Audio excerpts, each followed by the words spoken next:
Hello everyone, it's Wednesday night, I'm Johnny Buchanan. Sounds like the beginning of a TV show. I suppose it's a little bit like that, but here we are on YouTube once again. How exciting. Thank you so much for giving up your Wednesday night or your Wednesday lunchtime or the middle of the night or wherever you are. Thank you for being here. There are some exciting things to tell you about, and there's music to make and all the usual things that happen on a live stream.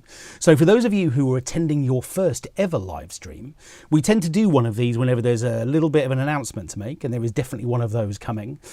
But what I also try and do is to make sure that the episode that would have gone out on a Wednesday still kind of gets covered, and we have a look at something musical and hopefully interesting, and maybe something that's just going to, I hope, set your imagination and creativity on fire a little bit, as I hope the channel is doing. Let's just start there for a moment, because last time, or since last time, I had a chance to live stream with you guys.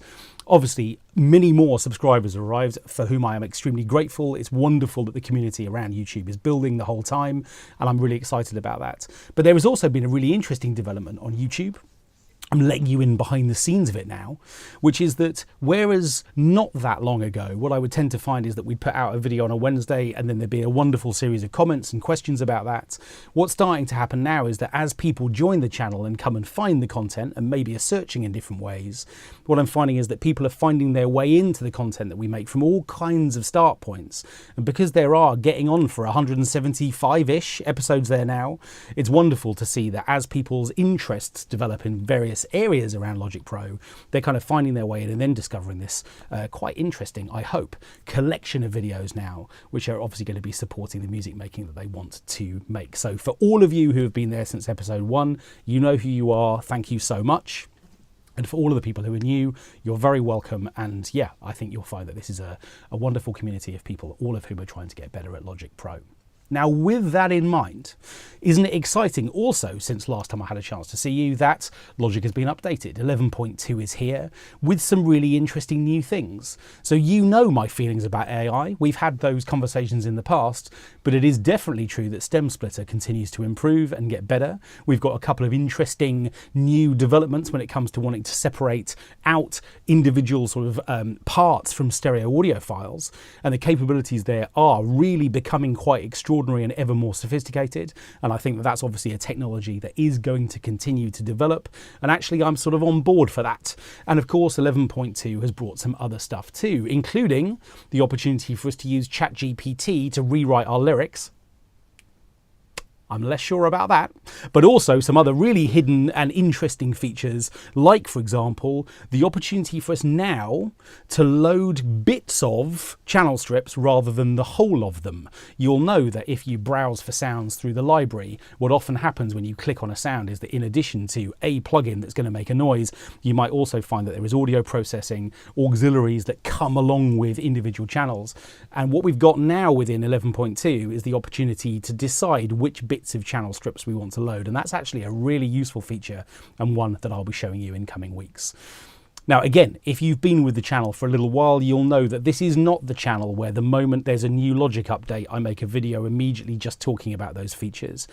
Always this channel is about music making, it's about creativity, and it's about the fact that I don't think features alone are particularly interesting. I think it's about what we do with them and the music that we make with them where the real magic happens. So over the course of the next few weeks, I will be taking you through the 11.2 updates, but always in the context of what we can do with those musically. The Stem Splitter video in particular, I'm excited about. We shot it last week and it's coming, and it's going to show you how you might be able to use technology like that to go one step beyond simply just splitting up stems, and maybe using those as a launch pad for remixing and ways of extracting other bits of data out of the subsequent files. But that's quite enough of a teaser about the episodes that are coming on Wednesdays to come. Okay, so normally what happens is we now dive in and make some music, but I'm going to front load this time, and instead I'm going to tell you about the new announcement. And if you are already subscribed to the space where emails are being generated from the website that we now have, you'll know about this already. But if it's breaking news and you haven't had a chance to check your email and there you are eating a lunch sandwich or spooning food into your mouth over dinner, I'm going to tell you about discovering Logic Pro. In fact, am I going to do that, or am I just going to roll the trailer? Seems like a better idea. Let's do that first. Are you new to Logic Pro? Well, if you are, I think you'll probably have the same questions that I had when I first started working with this program. How do I make recordings? Where do I find sounds? How can I make my recordings be better in time? How can I shape the sounds that I'm using to make them more my own? And why is the bass so loud relative to everything else? If these questions feel familiar, it's because you too want to make music and you know that this program has the potential to facilitate your musical ideas and imagination.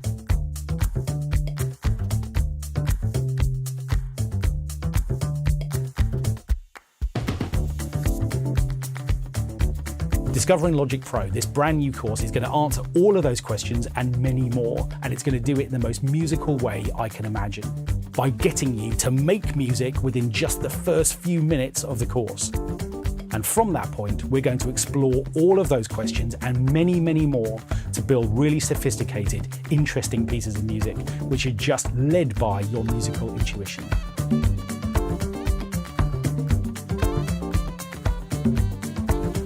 If that sounds like your cup of tea, come and join us. Discovering Logic Pro, it's out now and I'm really excited about it.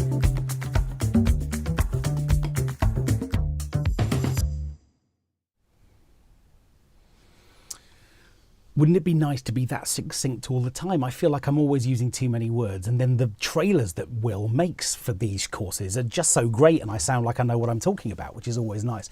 Okay, so look, I'm excited about this course and you should be able to see on the screen, I'm hoping that obviously I've got the website up and in front of us. So we now have a website, all of the deeper dives into where I'm going to take you with Logic. If you want to go beyond YouTube, are on learn.jonobuchananmusic.com, where you will find all of the courses that exist so far, including the new one. So Logic, Discovering Logic Pro is here.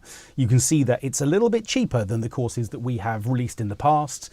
And this is a course that I'm excited about because what it's going to do is to set a kind of benchmark for the beginning of our Logic Pro discoveries, hence the name of the course. What do I mean by that? Well, again, for those of you who are already part of the learn.jonobuchananmusic space and maybe have explored the orchestral sample programming courses that I've made already, you will know that there are some pretty sophisticated places that we've already gone within Logic Pro in case your music making is taking you in the direction of kind of what I do for my day job, which is to write music for television, based around the idea of working with the sampled orchestra. But what I've done now is to take a sort of sideways step to produce a new course, which is the beginning of a journey into Logic Pro. So this is definitely a course for beginners, but what it also is kind of step one in what is going to become a modular series of journeys through Logic Pro. In other words, depending on what your interests are and where you want to take your music production or composition, what I want you to be in a position to do is to have this kind of benchmark course from which you can then choose your own adventure.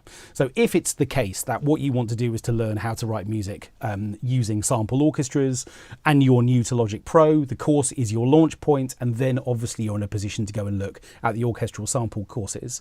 But what's going to happen over the next few weeks and months is that it could be that your journey takes you in other directions. It could be, for instance, that having learned the basics of the program, what you're particularly interested in then is discovering a little bit more about music generally, and maybe upping your skills as far as music theory is concerned. But what you want to do is to take a deeper dive into a whole series of things around music theory, whether that's pitch, whether it's rhythm and groove, whether it's the kind of fundamentals of how chords are put together, and that musical journey is the one that awaits you. Or it could be that you like what we do on YouTube and you like the kind of creative experimental dives into corners of Logic that maybe are a little bit less explored, and what you'd like is a deeper dive into kind of some of that other way of making music, and the courses are coming along those lines too. So Discovering Logic Pro is our foundation course. Now, I'm well aware of the fact that lots of people who have YouTube channels, and indeed people who don't have YouTube channels, make courses to introduce you to getting going with Logic. Why would you choose this one? Well, what I tend to find with those courses is that they take the form of a manual. Logic Pro is the sort of program where it's very easy to start simply describing the main page and the library and the loop browser area and the mixer. It's easy to start listing features and sort of vaguely explaining why they might be useful to you, but without taking a musical route through all of those features. This course does the opposite. Even if you've never owned or opened Logic before, you will be making music and making recordings within about 8 minutes of the start of the course. And what I've then done, as you can see within the trailer, is to ask the questions that I asked when I opened this program for the first time in the late 13th century, which were, I should say, how do I add more instruments? How do I begin to develop arrangements? How do I correct mistakes? Where do I go with that? So, in other words, once we start using our musical intuition, we start asking musical questions. How do I turn this solo part into a duet? How do I start thinking about adding more and more and keeping control and all those sorts of things? So this course is going to go from 0 to 60. It's about 5.5 hours long. Anyway, it's, as I say, our foundation. Shall I stop trying to sell it to you now? It sort of feels like I should keep going, but stop at the same time. Can't do both. As I say, Discovering Logic Pro is out now. And if you are already part of the community, you will have received an email today with a discount code. And if you're not yet part of the community, it's definitely worth being signed up, because those discount codes are always going to be a little bit extra on top of the discount code that I can offer you right now on the live stream, which is, drum roll for the analog moment, Logic Pro Live. This is going to get you a 15% discount off this course. So if you're not yet signed up on Teachable, I know it's a whiteboard. And look, we've even blue tacked the pen to the top left-hand corner. I know, I like it too. So this code right now is going to get you 15% off that course. If you like the sound of it and you're not yet subscribed, but do enroll, and you'll get emails only, I promise, when there are important announcements to tell you about, and not all the time. Not going to drown you in that stuff. But if you like the idea of this course and you'd like a discount, do go and get it. Okay, that's quite enough of that. So, shall we proceed? It sort of feels like we should. Let's actually make some music. By the way, just before we do make some music, one more thing to say, which is that I meant to say at the very, very, very beginning of this session, if you have questions, put them in the chat and we will address as many of those as we can in the last few minutes of this live stream. So do add your questions. Will's going to be writing them down. Every time I mention Will, people think he doesn't exist. I sort of love that. Although if you're here for the last live stream, you'll know that he does.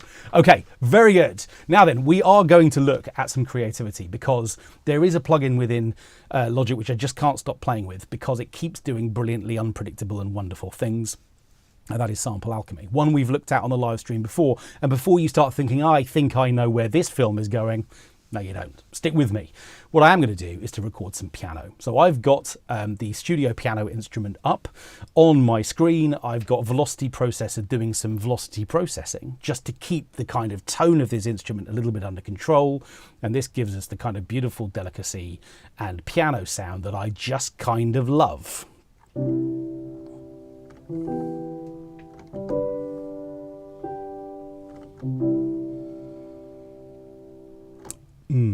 And relax. I'm actually going to record that phrase. I think it would be sort of helpful if I actually came back into Logic and not stayed in Safari land. Once more with feeling.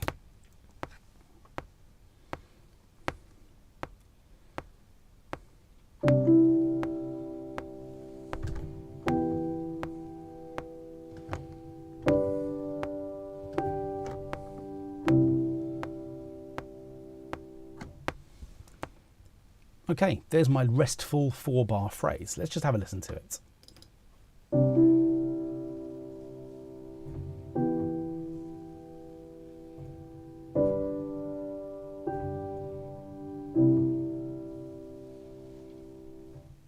And hopefully, even though it's quiet, if I play my sustain pedal, you can hear all of that noise that's coming in as now part of this part. Okay, so here is 4 bars of piano.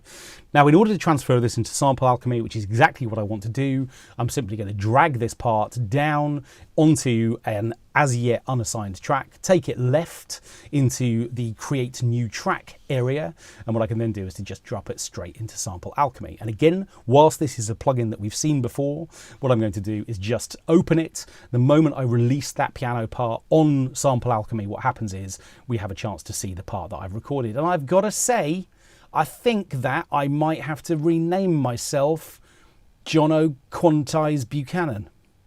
I'm not sure how my parents will feel about that, but look at the timing. Look at it. Look at these little transient marker moments on the beats. Okay, I'm feeling a little bit smug about that, I'm not going to lie. Okay, so what happens in Sample Alchemy is that... I'll stop showing off, sorry. It's uncouth. There's a word for you. What happens in Sample Alchemy is that, as its name suggests, this is a sampling engine. And it turns out that actually we've spent most of our time when we've explored Sample Alchemy looking at the granular resampler within this particular plugin. And what this does is to break up the sound into a series of grains, literally bits of samples. And what can happen when we're working with granular resynthesis or granular sampling is that we can change the size of those grains, the density of them, and all of that affects the kind of way that this sound plays back. What also happens with Sample Alchemy is the moment we capture a sound in the way that we have, by importing a sound or just dragging and dropping it in, what then happens is that I can trigger it by simply holding down the playback engine, A, as it's labelled here. There are 4 separate playback engines and we're going to see 4 of them working together shortly. This is just the first one using the granular resynthesis. And if I drag up and down through the Y axis, what I'm going to be doing is affecting the size of the grains, and we'll hear how that affects the sound.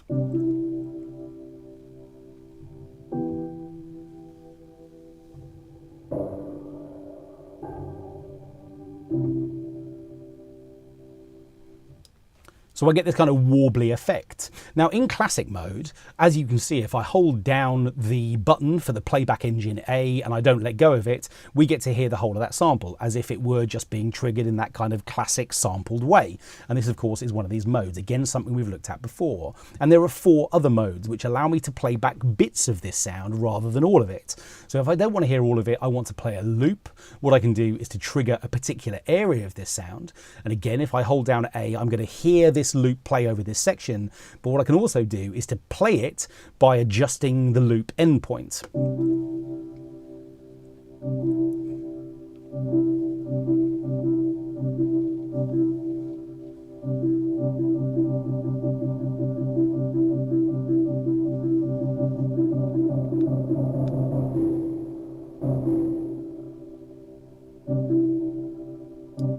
And of course, if I adjust the actual playback start point, we'll still hear this length of loop, whichever loop length I select, but we'll just start from a different part of the waveform.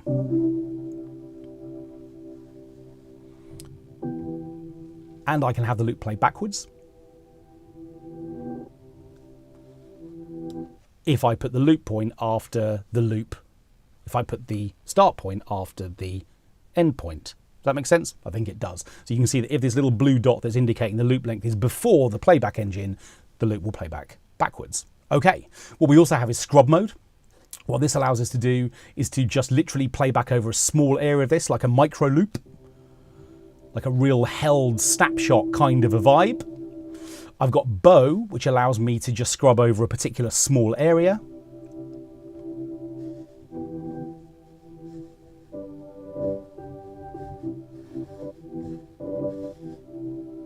Of course, I can move through those different chords that I sampled, and that's all really nice. I suspect this is quite quiet, isn't it? What I'm actually going to do is just give the whole of this channel a bit of boost.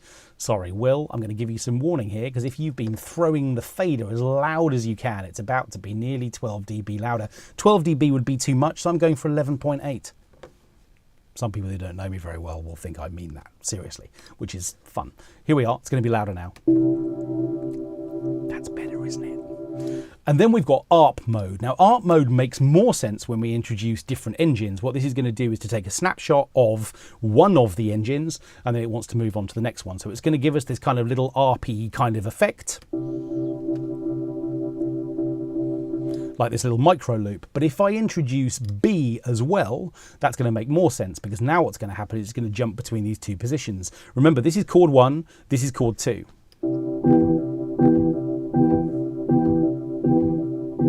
And B is louder because it's using or referencing a louder section of the waveform, whereas A is kind of in this decay phase. B is into the loudest bit of the waveform. So I could select a different area and they'll be more balanced. And of course I can bring C and D in as well. And what we can do is to move between these 4 chords, and we'll hear the ARP thing doing its thing. And of course the whole time I can actually be triggering this from the keyboard instead. That's an octave higher. And I can play chords.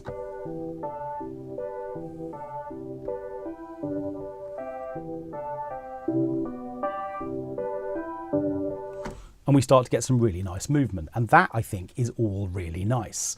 But so far, we are only in granular mode, which is where we've been before. And what I want to do is to swap a couple of these modules over to additive mode instead. I'm going to keep A as a granular resynthesis engine.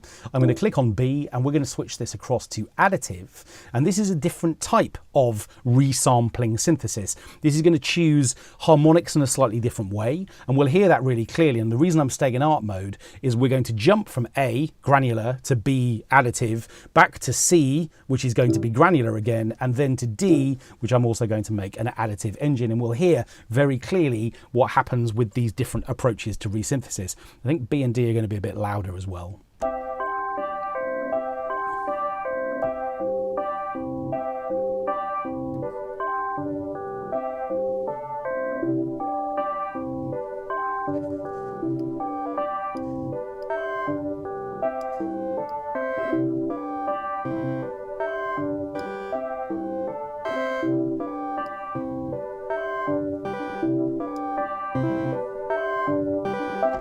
Okay, I really like that. Now, what's quite interesting about this is that we hear the kind of real digital crunch of the additive approach and the slightly more mellow, granular approach. And of course, as I said, we are now hearing a little bit of volume discrepancy. And again, part of that is because I have moved D more towards the beginning of this waveform where it's a little bit louder. But nevertheless, I do think there's a little bit of a volume difference. So the next thing what we could also do would be to open up the mixer, and what this allows us to do is to balance the volume of all four of those engines. So if I wanted A to be a bit louder and B felt a little bit brighter and bolder to me, I could turn it down.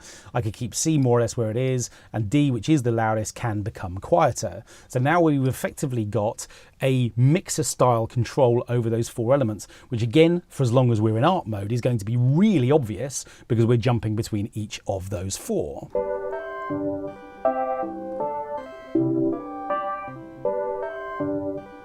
But that becomes much more kind of beautiful and stately when we come back to either kind of scrub mode or bow mode, because now rather than this kind of leapy jumping between each engine, what we're instead doing is we're layering four engines, all of which are going to play back at the same time. So really what I'm doing now is I'm kind of dialing in the volume of the overtones which are being added from each of these engines at the same time. It's almost like having different oscillators and being in a position to decide how loud I want the balance between them to be. And I'm so excited about it, I'm making malleable shapes with my hands.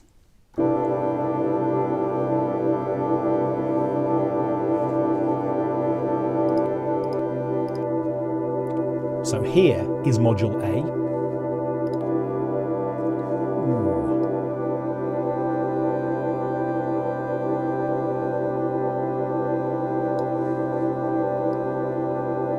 There's A and B.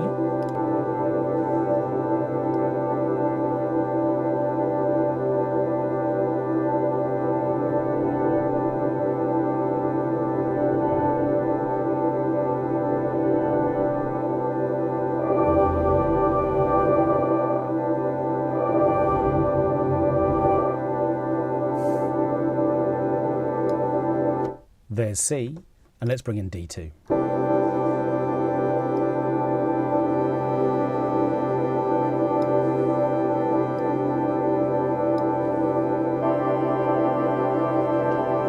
Down the octave.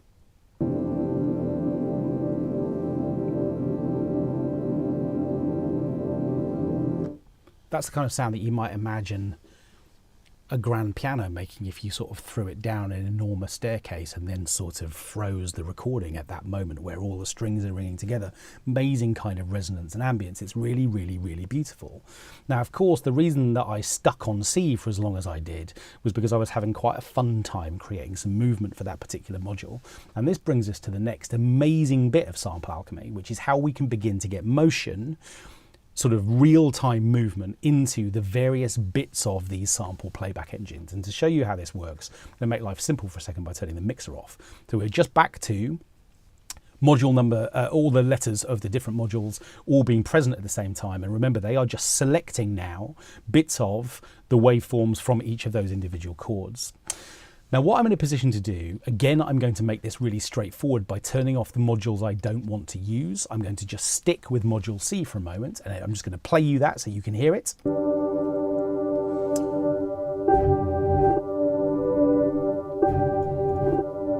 And this was the movement that I was producing before, is that I want to record some of that motion so that as I'm moving through the waveform between these two little bits of music that I played in the original piano part, I can actually capture some of the movement that I'm experimenting with and make that part of the performance of this sound. And the way that I can do that is to come to motion, which is up here at the top. Now, what this does is it gives me an opportunity to record that movement. And you can see that, as we also have when we're recording on audio tracks within the main page, I have a little sort of flashing record light waiting for me. And what that's going to do, the moment I click on C and start producing some movement, is it is going to start recording that movement and making it part of a thing that I can then sequence. I can choose the length of it, and that's going to be a really powerful way of being able to bring some movement. So what you're going to see when I press C in just a moment is you're going to see that this little red light is going to set off and it's going to start recording the movement. And I'm just looking for a couple of these little moments that feel like they're going to add some color to this sound.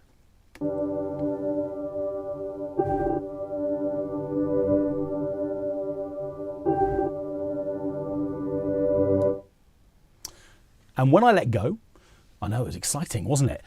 It stops. Now, what I've now got, as I hoped I would, is a duration of 12.05. That effectively means that of the kind of beats that have been recorded, there are 12.05 of those. And I'm joking about wanting that duration. That's no use to me at all. What I actually want is a duration that's going to last for kind of 8 beats. I want it to start in bar 1, and I want it to stop in bar 9, or beat 9, I should say. So what's now going to happen is that when I trigger a sound, we're going to see that the kind of hold position of module C is where I've put it, but we're going to see that little dot that I moved around, now part of this sound. That little bit of movement that I've just recorded is now intrinsically part of the way that module C or engine C is going to play back.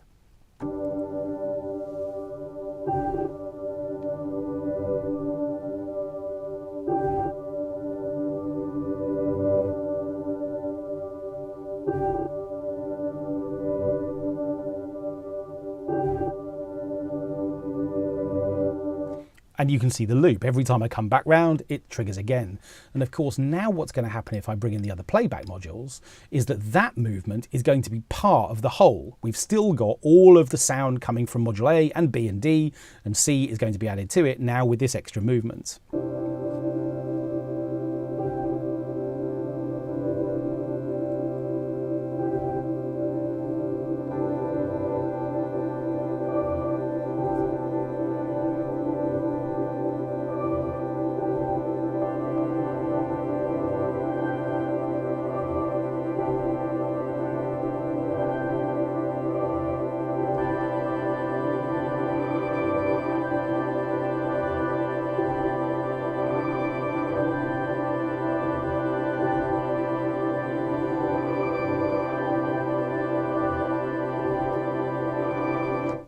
And that's all really nice, isn't it? Are you still awake? Are you awake? Wake up. Okay, so what I've got is the motion that's being recorded. As we know, we've got all 4 modules playing back, and that's great. But what I can do, and this is really great, is I can come back to the play engine over here, and come out of the motion page altogether, and what I'm in a position to do is to actually change mode.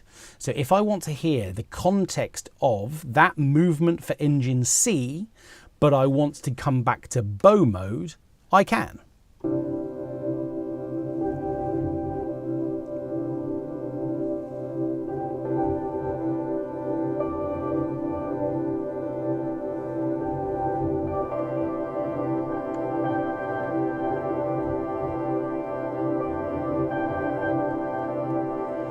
And I can in art mode too, which means that every time we get to the bit that module C is going to play, it's going to be in a different position.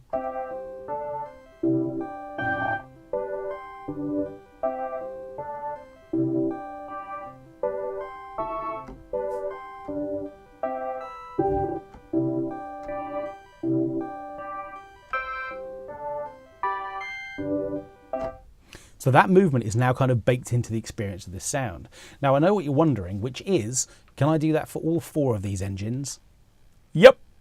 Okay, now occasionally unpredictable things happen when we attempt this, and if they happen, then that's going to be exciting because unpredictability is central to what this channel is all about. What I'm going to do is I'm going to come back to the motion engine for a moment, and once again I'm going to turn off A and D. We know that C has already got its movement recorded, and what I'm going to do is to record some movement for module B. So now we're going to have one granular collection of movements which are coming from engine C, and we're going to have an additive collection of movements coming from engine B. Now, when I talk about things glitching out and doing weird things, occasionally what happens is that you'll find that without really any prior warning, for some reason, there'll be a kind of flickery, weird collection of recordings which will do interesting things to module B.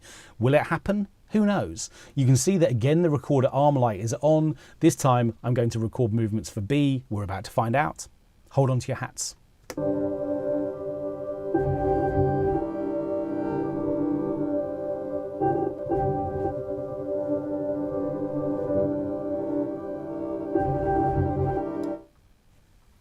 And the answer is yes. So you began to see, I think, that probably it just started flickering and doing some interesting things. Now, if I don't like that, what I can do is I can clear this and I can then start recording motion all over again. And the truth of the matter is, I like technology with gremlins, and every once in a while things like this happen and they're unpredictable. And the reason I like them is because that flickery movement is also now baked into the experience of module B, which means it's going to be totally different every time I play these chords.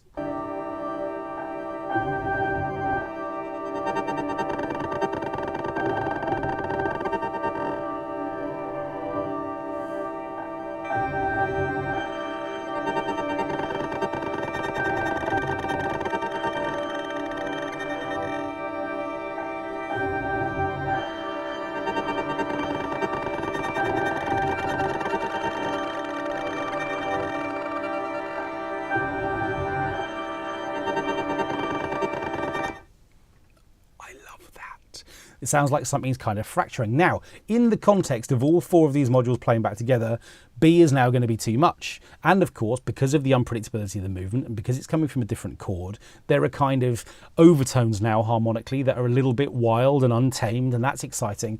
And of course, if you just want them to be quieter, you can turn them down so that they're less part of the experience of this thing overall. I think that's probably going to be a better balance.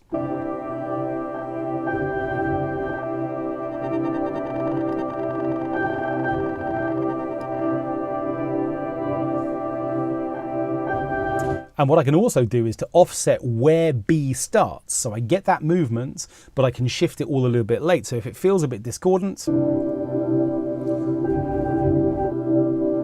let's move it all back a bit.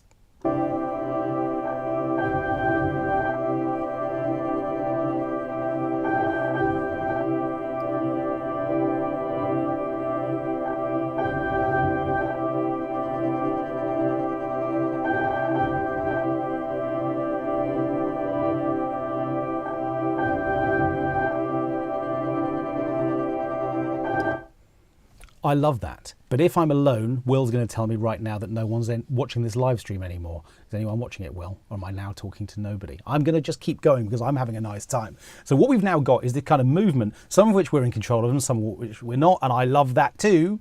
And what I've actually got is a version of this sound that I kind of made earlier too, which is using the ARP version of this sound. What I'm going to do is just press the link button, which means that when I click across to the other version, we're going to see 4 separate engines, but in ARP mode, and that's producing this sound.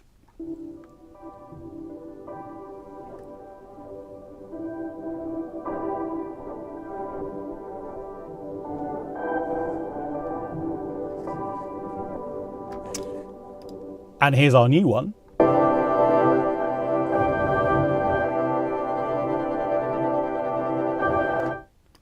which I'm kind of excited about too. So what I'm actually going to do quickly is to just balance these. I'm going to record a few notes for both of our sample alchemy treatments, but I want them to play back under the original piano parts. Now this one that I've added loads of gain to is going to be really loud. What I'm going to do now that we've explored this sound a little bit is to back it down. I want these to be kind of atmospheric textures underneath this sound, and I'm just going to record a little bit of this, and then I'm going to stick the ARP one in too, and I think suddenly we're going to have a kind of magical world of beauty behind this original piano part. Let's just record those now. I'm going to put a loop around this. I'm going to record one and then the other.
Isn't it? What I'm going to do is just to extend this backwards. I think that, in fact, I didn't sort of record properly, so I'm going to keep those notes where they are because I triggered these ones on this ARP version of this sound too. I'm going to copy this to here, and then what I'm going to do is to glue the two bits of those regions together, Command and J to join them, which means that we'll get the low notes from this part, and then we'll get these extras that I recorded here. And you can see that halfway through I kind of stomped down on my sustain pedal, so even though it looks like this note is going to kind of choke at this point, actually it's playing all the way through. But just to make that really obvious, I'm going to extend out the length of these notes all the way through this sequence. And I'm also going to do the same thing here, so it's playing all the way through. I see what's happened now. So you can see that because I recorded this at the end of the cycle, the start point of these notes weirdly is at the end of bar 17 because I played them early. So as it tried to cycle round, it triggered them in the wrong places. But what we've now got are these two really beautiful kind of treatments of this sound playing in the background. Are the colours bothering you? Well, if you've been with me for any length of time, you'll know that they're bothering me. So what we're going to do is just kind of make a couple of different things here. And you can see that on this ARP version, I've got this running through the True Tape plugin, which is giving me some reverse reverbs, which are reverse delays. And then we've got the Contact Room Simulator to give us all of this extra reverb. And I love sounds like this because what we could do would be to, I don't know, stereo pan one of them across to the right-hand side a bit and the other one across to the left, or vice versa.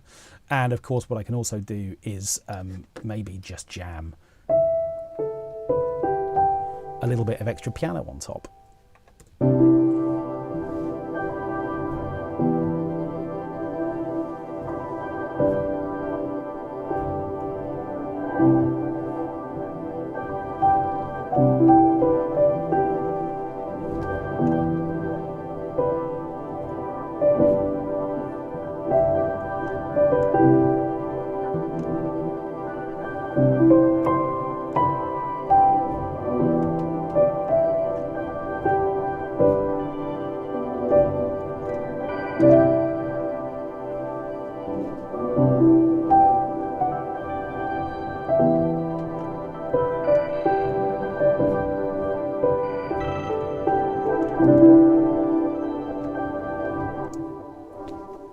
and it's all rather beautiful. So I mentioned a little bit earlier, Discovering Logic Pro, this benchmark foundation course, which is going to take you through the beginning stages of your Logic Pro journey.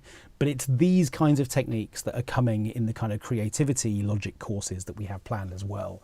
Ways of just taking individual sounds and taking them into unexpected places and building worlds of sound with them. And yes, some of these techniques are absolutely available and can be built with sort of effects processors that exist outside of Logic.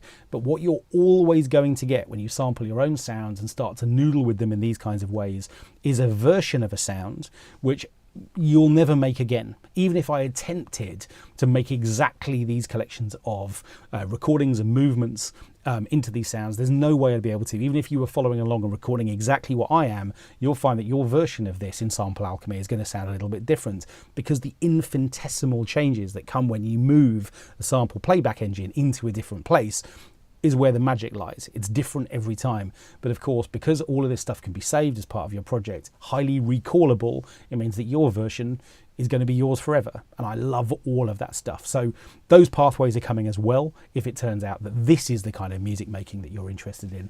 And of course, there are versions of the techniques that I've just shown you here that we could apply to beat making. Imagine that. Well, you don't actually have to imagine it, because it's coming on YouTube in a few weeks. I had some fun playing with some beats along these lines too, and beginning to see what happens when we warp out those engines. All of that stuff, I think, is where the magic can really lie too. But I would definitely say that I've noticed in the last few weeks that a lot of people seem to be quite new to Logic Pro and are finding individual chapters. And as I think have said somewhere in one of the promos for this course, you might not be ready for the Haas effect just yet. Go and learn the basics of this program first. And then, of course, you can come back to YouTube. Loads of videos there too. But these courses to take those deeper dives are coming your way as well. Okay, I've already mentioned the discount code. So if you're not yet signed up on Teachable or on indeed learn.johnnybuchananmusic.com, then do that so that in the future you can benefit from those extra sort of few percents of discounts. But do use Logic Pro Live today if you want 15% off that course. Will, it feels like the right moment to ask you if there are any questions. And there are some questions, and I think in a sort of genius way, Will might have added them to this little page that I've got in front of me, which is exciting. What I'm going to do is to make this a little bit smaller so I can see the whole of the question as opposed to just the first few words of it, which is my fault. Hello, Chris, you have a question. Do I always sketch out an idea in full? If so, how do I go about the different voices? I find I linger too long on a phrase and become unsure which direction to go in. That's a great question. Okay, so Chris has asked a question about sketching out musical ideas and how far a sketch goes before you start to then arrange it and begin to play with it. Wouldn't it be so great if the answer to that question was just definitive and always the same? I think the answer is it depends hugely on the piece of music you were making. So if I decided, for instance, that this piece had something about it, I think the first thing I would decide would be that harmonically it's going to be a bit boring if I just stay with these three chords. In fact, yes, three. The fourth chord is the same as the first chord. And that I'd probably want it to go somewhere else. And because the piano would be such a dominant sound within the context of a mix or a piece of music this fragile, I probably would sketch out all of the harmony, all of the melody, and I'd think about where I wanted it to go and make sure that the notes were going to be as interesting a piece of music as they could be before I started playing with the sound world of this stuff. But there are other times when the kind of excitement comes from the arrangement.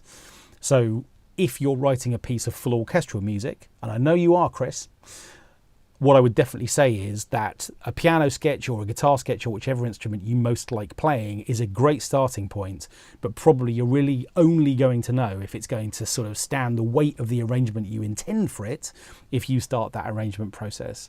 So in those circumstances, I think you're going to be toggling between, I've sketched out a rough version of the melody and the harmony on a piano or a guitar, but now I need to hear how that sounds with strings and brass and woodwinds and percussion. And satisfied that that's going to work, probably you are going to go back to the piano and carry on sketching and then taking chunks and arranging them. So I think it hugely depends. I think we all linger too long from time to time on one particular thing, but usually that's because that idea is becoming refined and it's getting better and it's getting stronger and you're living with it and you're strength testing it. So I don't think that's ever a waste of time. But yeah, I think it does massively depend on the context of that piece. So hopefully that's useful. Before I get to the next question, I'm going to drink some water. Okay. Jennifer, am I going to be doing an advanced reverb course? I purchased the one on that other platform, which I can't recall the name of, but would like to be doing an even deeper dive. Thank you. The other platform that you've mentioned is Fader Pro. I made lots of courses for Fader Pro, and you're right, there is a reverb course there, but the other answer to your question is yes, absolutely. There will be a reverb course coming within the context of this environment too. So yes is just the short answer. I'm going to just say yes to you. That is going to happen. Exactly when, where it fits in, I don't know. Remember, this kind of modular approach that I'm talking about means that reverb as a concept is going to be something that will crop up a lot. It's just like one of those things. You can't, as you'll know if you've watched the orchestral sample programming courses, just make a course about sample orchestral programming without getting into some EQ, for instance, or some reverb, or some other things too, because that's how sound works when we work with computers. So there will be reverb in all of the courses, including, in fact, in Discovering Logic Pro. But a dedicated reverb course, yeah, absolutely, that will be along.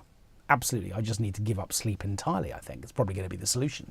Okay, Eva, you've got a question too. Can you show what is clever to do about the CPU, about use of logic? I was having trouble today, but now it's solved. Okay, so yes, one of the extraordinary things, of course, about the advance of technology is that we buy or come about trying to have the fastest computer we can have, and there is a glorious kind of 6 months where we've got a computer that's faster than the software we're trying to run and everything is great and we feel like we could render Pixar movies for Pixar if we wanted to.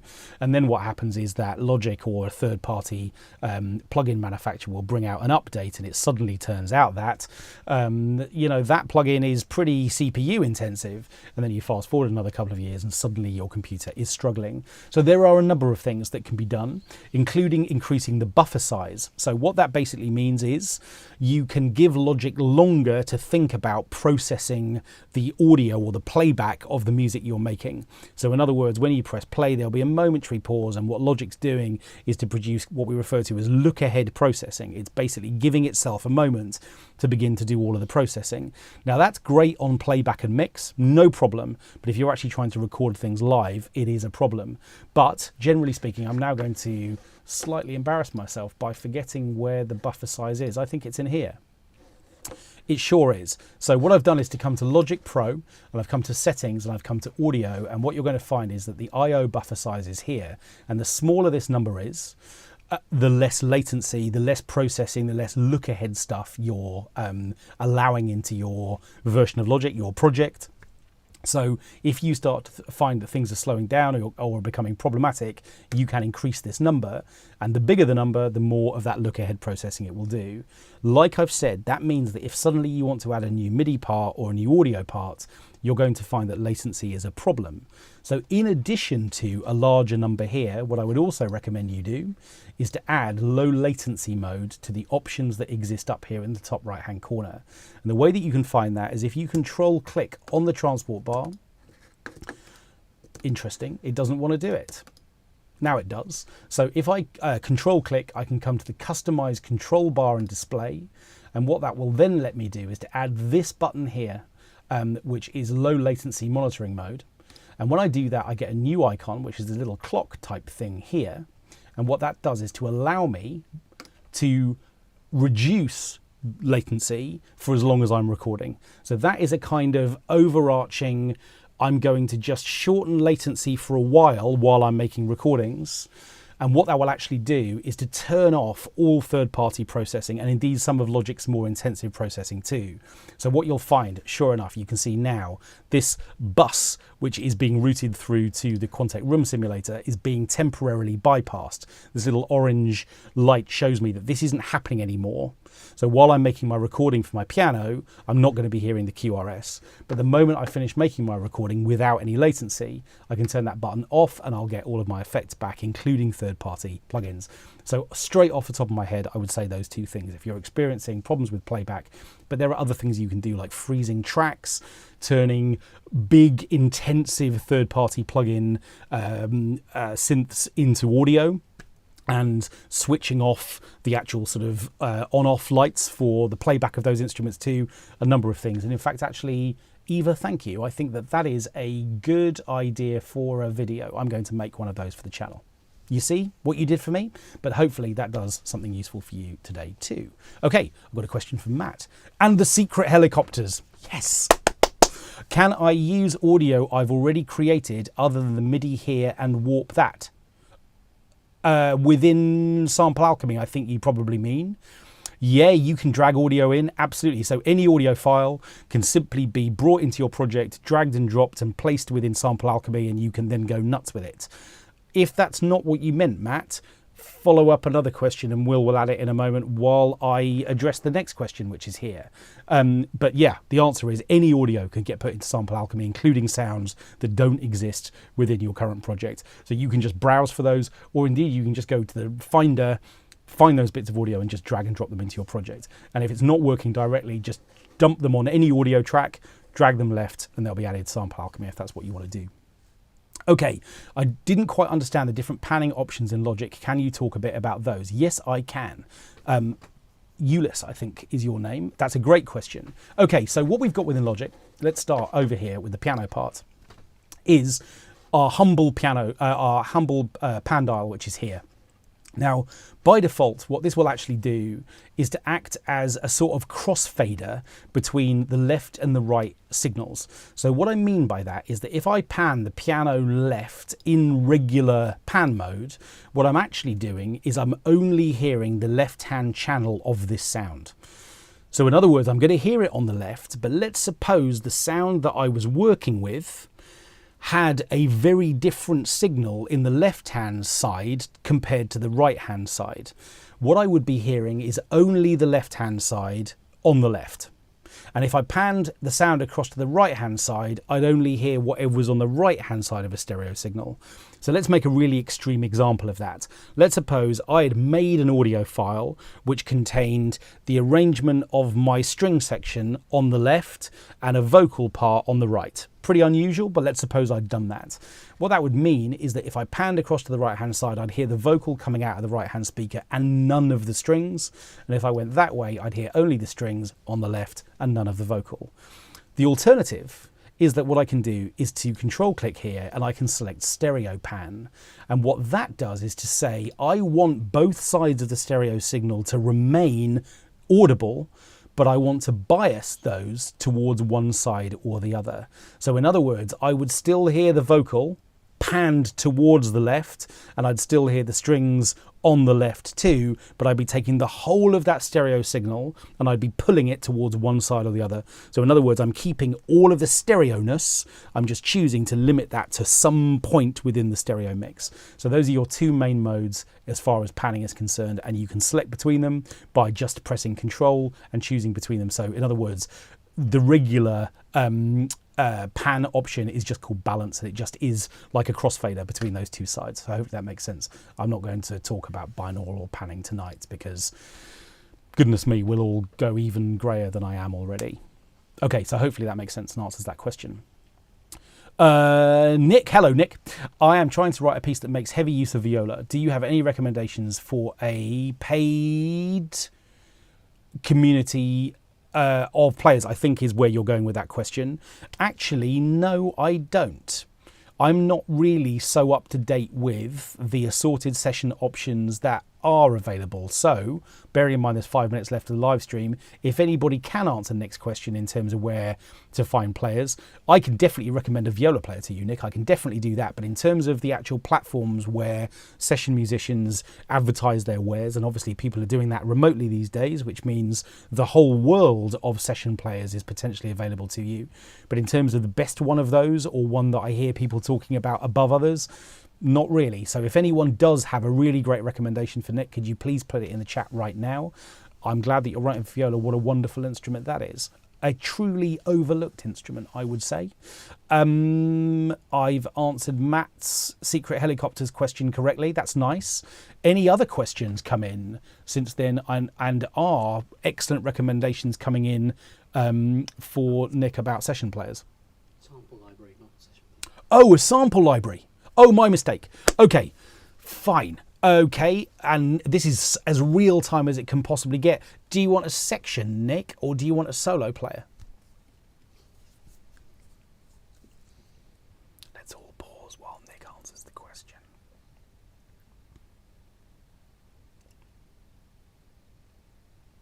I'm doing my waiting face.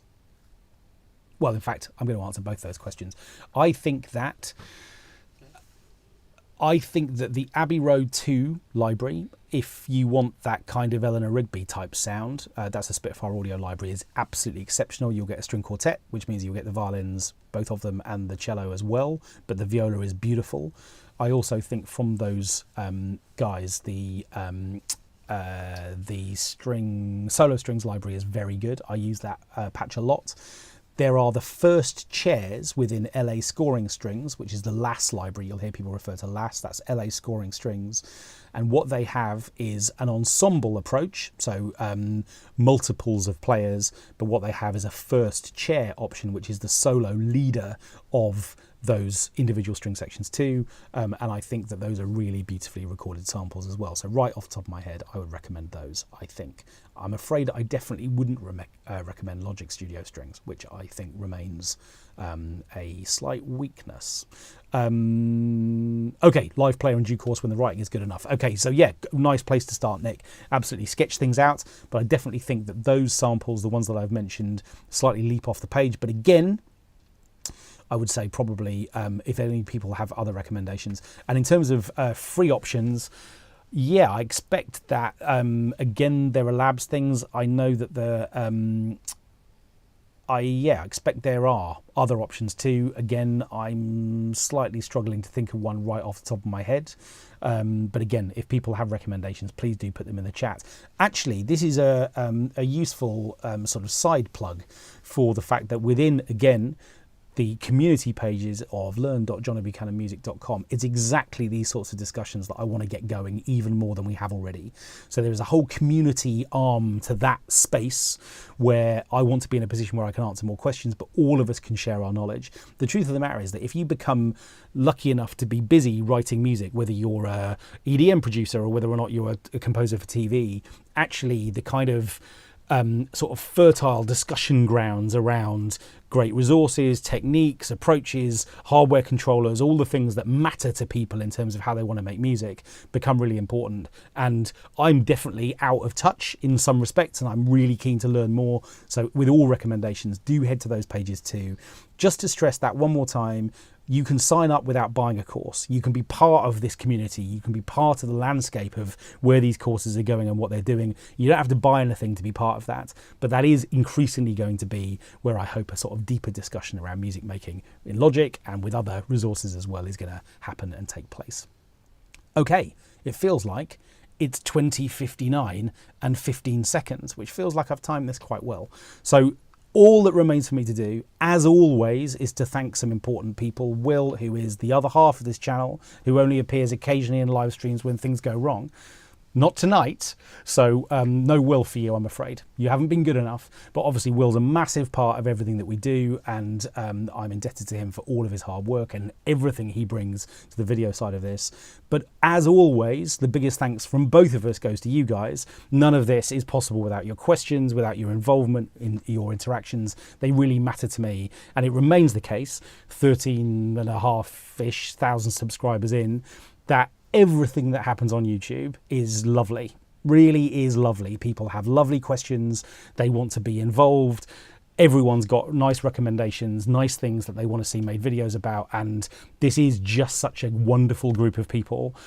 So get involved in those discussions. I'm still at the point where I'm answering every single question that comes in on YouTube because I want you guys to have the resources that you need in order to be able to develop your music making. But yeah, head to Teachable where there will over time be even more of that. And as I say, last thing to say, increasingly that's going to be the place where if you're involved in music making at a slightly deeper level, you want to take your knowledge further, more and more courses are coming there to allow you to go and do all those things. Go and check out the new one. I really hope you'll enjoy it. Thank you so much for being part of tonight. And by the way, nice shirt. You chose a nice shirt to come and be part of this evening, just like me. Okay, see you soon.